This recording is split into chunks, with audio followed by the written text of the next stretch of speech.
අද අපි කතා කරන්න යන්නේ අපේ ජීවිතේ හැමතැනකම තියෙන ඒත් ඇහැට පේන්නේ නැති පුදුම බලවේගයක් ගැන. ඒ තමයි ඝර්ෂණය.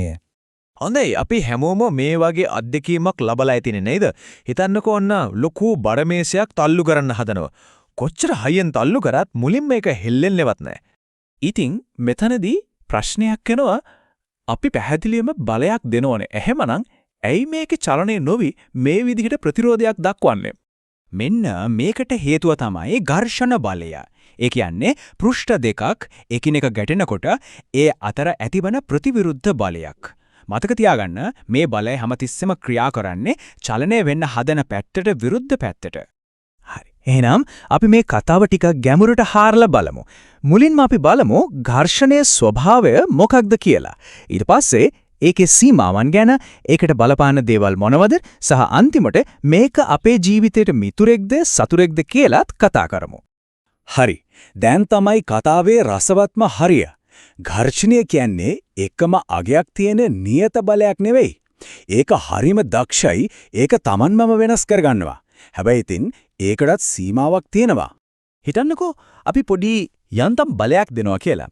ඒ වෙලාවට ඝර්ෂණ බලයත් ඒකට සමාන බලයක් හැබැයි අනිත් පැත්තට ඇති කරලා වස්තුව හෙලවෙන්න දෙන්නේ නැතුව බැලන්ස් කරනවා. ඉතින් අපි යොදන බලය ටික ටික වැඩි කරනකොට මොකද වෙන්නේ? ඝර්ෂණයත් කියනවා මමත් වැඩි වෙනවා කියලා. ඒ කියන්නේ අපි බලය වැඩි කරනකොට ඝර්ෂණයත් එකට සමානව වැඩි වෙනවා. ඒත් මේක හැමදාම කරන්න බෑ. යම් තැනකදී ඒ ඝර්ෂණ බලයට තවත් වැඩි වෙන්න බැරි උපරිම සීමාවකට එනවා. අන්න ඒ සීමාව පැනලා අපි බලය යෙදුවොත් එතකොට තමයි වස්තුව චලනය වෙන්න පටන් ගන්නෙ. එතකොට මේ කියන උපරිම ඝර්ෂණ බලය ඒ කියන්නේ අර මීට වඩා නම් බෑ කියන සීමාව මොනව මතද තීරණය වෙන්නේ? අපි බලමු මේකට බලපාන ප්‍රධාන සාධක මොනවද කියලා. මුලින්ම බලමු මේ පෘෂ්ඨ දෙකේ ස්වභාවය. ඒ කියන්නේ ඒවා සුමටද රළුද කියන එක මේකට බලපානවද කියලා. මේක තේරුම් ගන්න අපි පොඩි පරීක්ෂණයක් හිතින් මවා ගමු. ලී කුට්ටියක් තියෙනවා. අපි ඒක මුලින්ම සාමාන්‍ය සුමුට මේසයක් උඩින් අදිනවා. ඊට පස්සේ ඒකම අපි වැලි කඩදාසියක් වගේ ගොඩක් රළු මතු පිටක් උඩ තියලා අදිනවා. ඉකින් ප්‍රතිඵලය මොකක් වෙයිද? හරිම පැහැදිලි. රළු පෘෂ්ඨයේ උඩදී අපිට ගොඩක් වැඩිපුර බලයක් යොදන්න වෙනවා. ඒ කියන්නේ පෘෂ්ඨයේ රළු බව වැඩි වෙන්න ඝර්ෂණ බලයත් වැඩි වෙනවා. හරි. දැන් අපි එන්නේ ගොඩක් අය වැරදියට හිතාගෙන ඉන්නේ දෙයක් ගැන කතා කරන්න. පෘෂ්ඨ දෙකක් ස්පර්ශ වෙන වර්ගඵලය. ඒ කියන්නේ ලොකු පැත්තක්ද පොඩි පැත්තක්ද ගැටෙන්නේ කියන එක ඝර්ෂණයට බලපානවද? මේක හොයාගන්නත් පරීක්ෂණයක් කරමු. අපි අර කලින් ගත්ත ලී කුට්ටියම ගන්නවා. එකපාරක් ඒකේ පහල්ම පැත්ත බිම තියලා අදිනවා. ඊළඟ පාර ඒකේ පටු පැත්ත, ඒ කියන්නේ වර්ගඵලයේ අඩු පැත්ත බිම තියලා අදිනවා. පුදුම හිතන දෙයක් තමයි මේ අවස්ථා දෙකේදීම ලී කුට්ටිය හොලවන්න අපිට දෙන්න ඕන බලය එකමයි. ඔව් ඒක ඇත්ත.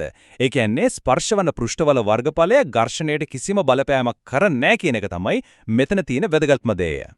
හරි. වර්ගඵලය බලපාන්නේ නැහැ. එහෙනම් මොකද්ද බලපාන්නේ? වස්තුවේ බර. ඔව්. වඩාත් නිවැරදිවම කිව්වොත් පෘෂ්ඨ දෙක එකිනෙක මත තද කරන බලය. ඒ කියන්නේ අභිලම්බ ප්‍රතික්‍රියාව. මේකට බලපානවද? අපි බලමු මුලින්ම එක ලී කුට්ටයක් විතරක් අදින්න කොච්චර බලයක් ඕනද කියලා මැනලා බලමු. ඊට පස්සේ අපි ඒක උඩින් තව එකක් තියලා බර දෙගුණයක් කරනවා. දැන් බලය මැනලා බලමු. මෙතනදී අපිට පැහැදිලිවම පේනවා ලී කුට්ටි ගාන කියන්නේ බර වැඩි වෙනකොට ඒක චලනය කරන්න අවශ්‍ය බලයත් ඒ සමානුපාතිකවම වැඩි වෙනවා. ඒ කියන්නේ සීමාකාරී ඝර්ෂණය අර පෘෂ්ඨ දෙක තද වෙන බලයට කෙලින්ම සමානුපාතිකයි. ඔන්නෝක තමයි වැදගත්ම සම්බන්ධය. හොඳයි. අපි ඝර්ෂණේ වැඩ කරන හැටි තේරුම් ගත්තා. දැන් බලමු මේක අපේ ජීවිතයට කොහොමද සම්බන්ධ වෙන්නේ කියලා. මොකද ඝර්ෂණය කියන්නේ එක වෙලාවක අපේ හොඳම මිතුරෙක්, තවත් වෙලාවක ලොකුම සතුරෙක්. මිතුරෙක් වෙන්නේ කොහොමද? හිතන්න ඝර්ෂණය නැත්තම් අපිට ඇවිදින්නවත් බෑ, වාහනයක බ්‍රේක් ගහලා නවත්ත ගන්න බෑ, අතින් මොනවත් අල්ල ගන්නවත් බෑ. ඒ වගේම තමයි මේක සතුරෙක් වෙන්නේ.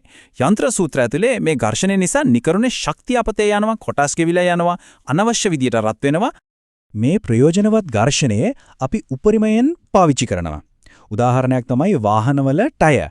ඒවේ තියෙන කට්ට හදලා තියෙන්නේ පාරත් එක්ක තියෙන ඝර්ෂණය වැඩි කරන්න. ඒ වගේම තමයි බ්‍රේක් පද්ධති. මේ හැම දෙයකින්ම කරන්නේ ආරක්ෂාවට අවශ්‍ය ඝර්ෂණය වැඩි කරන්න එක. හැබැයි ඉතින් අර අවාසිදායක ඝර්ෂණයට මොකද කරන්නේ? ඒක අඩු කරන්නත් අපිට ක්‍රම තියෙනවා. පෘෂ්ඨ පුල්ලන් තරම් සුමට කරන එකක්. තව එකක් තමයි තෙල්, ග්‍රීස් වගේ ලිහිසි ද්‍රව්‍ය පාවිච්චි කරන එක. ඒ වගේම තමයි බෝල් බෙයාරින් වගේ දක්ෂ නිර්මාණ පාවිච්චි කරන එකට.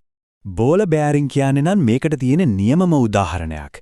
ඒකෙන් කරන්නේ එකක් උඩ එකක් ලිස්සලා යනකොට ඇතිවෙන ඝර්ෂණය වෙනුවට පෙරලෙනකොට ඇතිවෙන ගොඩක් අඩු ඝර්ෂණයක් ආදේශ කරන එක. මේ පොඩි වෙනසෙන් යන්ත්‍රවල කාර්යක්ෂමතාවය පුදුම විදිහට වැඩි වෙනවා. එහෙනම් ඝර්ෂණය නැති ලෝකයක් ගැන හිතන්නත් පුළුවන්ද? බැහැ. ඒකෙන් අපිට තේරෙනවා ඝර්ෂණය කියන්නේ කොයිතරම් අත්‍යවශ්‍ය ඒ වගේම දෙපැත්ත කැපෙන බලවේගයක්ද කියලා. ඇත්තටම අපේ සම්පූර්ණ තාක්ෂණයම දියුණු වෙලා තියෙන්නේ මේ ඝර්ෂණය කොතනද පාවිච්චි කරන්න ඕන කොතනද ඒකට විරුද්ධව සටන් කරන්න ඕන කියන දේ හරියටම තේරුම් අරගෙන ඒ දෙක අතර සමබරතාවය හදාගන්න එකම තමයි.